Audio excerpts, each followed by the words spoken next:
6ஆம் பாசுரம் தொடங்கி 15வது பாசுரம் வழியாக 10 பெண் பிள்ளைகளை எழுப்பின ஆண்டாள். இது கடைசி பெண் பிள்ளை. இந்த கடைசி பெண் பிள்ளை கொஞ்சம் ஆர்கியூமெண்டேட்டிவ், எங்களை மாதிரின்னு வச்சுக்கோங்க, எங்கள் ஜெனரேஷன் மாதிரி. ஏதாவது ஒரு வார்த்தை சொன்னால் பதிலுக்கு 10 வார்த்தை சொல்லுவோம். அதனால் ஆண்டாள் வெள்ளேந்து கூப்பிட்றா, எல்லே இளங்கிளியேன்னு. இன்னும் உறங்குதியோ, இன்னுமா நீ தூங்குறேன்னு கேட்டா. அதுக்கு உள்ளேந்து வந்தவளுக்கு வந்தது கோபம்.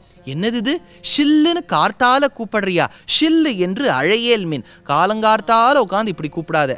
எத்தனை பிள்ளைகள் சொல்லும் காலங்கார்த்தால அம்மாவுக்கிட்ட, ஏமா இப்போ போய் என்ன எழுப்புறியேன்னு. அதே நிலைதான் அந்த பெண் பிள்ளைக்கும். சரி, சொன்ன உடனே அந்த பெண் பிள்ளை யோசித்தாள், ஐயோ கடுமையாக ஒரு வார்த்தையை சொல்லிட்டோமே, ஐயோ அப்படி சொல்லியிருக்க கூடாதோன்னு உடனே நினச்சி அடுத்த வார்த்தையை போடுவோம்.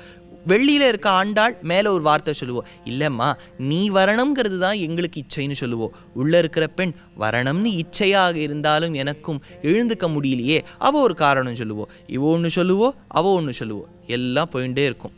ஆனால் இந்த மாதிரி பேச்சுவார்த்தை, இவள் ஒன்று சொல்ல அவன் ஒரு சொல்ல, இப்படி சொல்லிக்கொண்டே இருந்தால் எப்போது தான் பாசுரம் முடிவது? அதனால் பழிகளும் அப்படி தானே.